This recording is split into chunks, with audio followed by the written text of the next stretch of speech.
Hey everybody, CPI data came out today and it was not good. So let's talk about it because we're going to have to find a way to get the market up and running, and it's not going to be likely to happen anytime soon. So first of all, we're going to go over here and we're going to look at two different lines. One's going to be overall CPI, the one's going to just be core CPI. The news and the government likes to talk a lot about this dashed blue line right here, which is CPI minus food and energy. I like to focus more on this big blue line because typically, as a human being, I drive places, I eat stuff, so when the prices of those two things go up, I feel it a lot, all right? So you can see that overall inflation is coming down when you talk about if you kick out food and energy. I don't know why we would do that. That's something that Wall Street likes to do, but not us, okay? Now, overall, all items, that's starting to go back up. And the reason why this is important is once the market starts to see that inflation is not going to just start coming back down as fast, all the way back to where we want it to be around 2%, the market's going to have to adjust their thinking. The interest rate is probably going to go up one more time just because inflation is about to get sticky, and it doesn't look like we're going back down anytime soon, unfortunately, because energy prices continue to go high. But here's something that you guys should keep in mind, okay? When we had the uptick from 3% to 3.2%, everybody's mind kind of shifted into another gear, and then everybody kind of went in this like, uh-oh, what's going to happen next type of mode. Well, what happened during the last inflation report? Well, we saw Bitcoin hit its high for a while. We saw that the US dollar index started to go back up. We saw that the oil market started to go back up. And then we saw that things like the NASDAQ, SPY, Dow, they all kind of hit highs right here. And then we started to come back down for a pullback.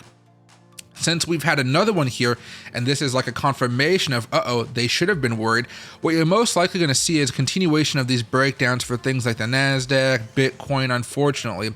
But when it comes to the dollar will get stronger. That's not good for the overall markets, but it's good if you hold the dollar. And then if you guys have crude or you guys have stocks in the crude markets, oil is probably going to continue to go higher here. Unfortunately for you, though, that also means that gas prices are going to continue to go higher at the same time, okay? So if you want to make some money to offset those gas stocks or gas prices, you're most likely going to be looking for gas stocks that have dividends. You guys know PXDs and whatnot. But there's something I want you guys to understand here. The media has been trying to do a little bit of gaslighting here today. Not everybody. It's just that some people that are in the media reporter spheres, they usually have to say stuff that lets them stay in their bubble. You know, nice parties are nice parties. I kind of like nice parties too. But we're going to watch a quick segment. It's only going to be a few seconds where Steve Leisman says this is actually good news. We're not going to go all into it because I don't want you guys to be gaslit, but it is pretty interesting to see how the media is spinning this. All right, remember, these are all the same people. Fox Business, MSNBC, CNBC. They all said we didn't have a recession last year when we had those two negative quarters of GDP growth. So just remember that as you listen to this, okay? Senior economics reporter Steve Leisman. Steve, we'll go to you first. It's weird, isn't it? Everything, economists did a pretty good job of forecasting, but it still doesn't kind of cause a little agita. That's right. It's not good. It's like, ugh. It's not like the world's ending, but it's like, ugh. Yeah, I mean, look, I kind of see good news in this, Joe, and, you know, people can throw things at me if they like, but I'm throwing stuff at this guy. You know, not really, but come on now, this is just insane. The thing that stands out to me, I just want to double check this. Owner's equivalent rent came down again, just double checking that. Just want to get the number right, but we were at, I think 0.4 is the number we have, so that's a help. And when I look outside of the energy complex, Joe, it looks like prices are pretty well contained across the board. And by that, I mean, you did have a pop in airline fares and motor vehicle insurance, which raised transportation services 2%, but medical care services up 0.1%. Some of the other elements in here, used cars fell again 1.2 percentage points. So Rick can go out and get himself another jalopy if he likes.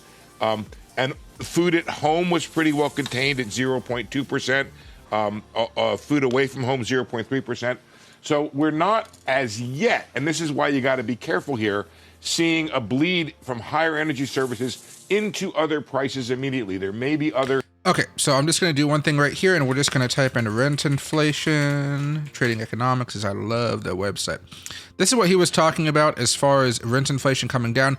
That is good, but we're still at 7%.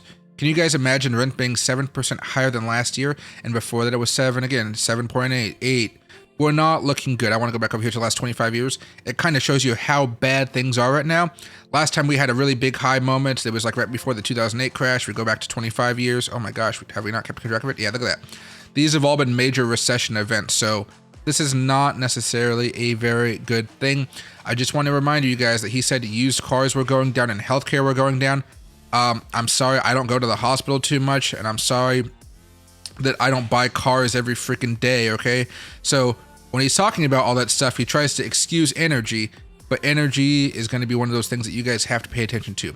Have a great rest of your day, and please make sure you guys are spending wisely in case there is some choppiness going forward, okay?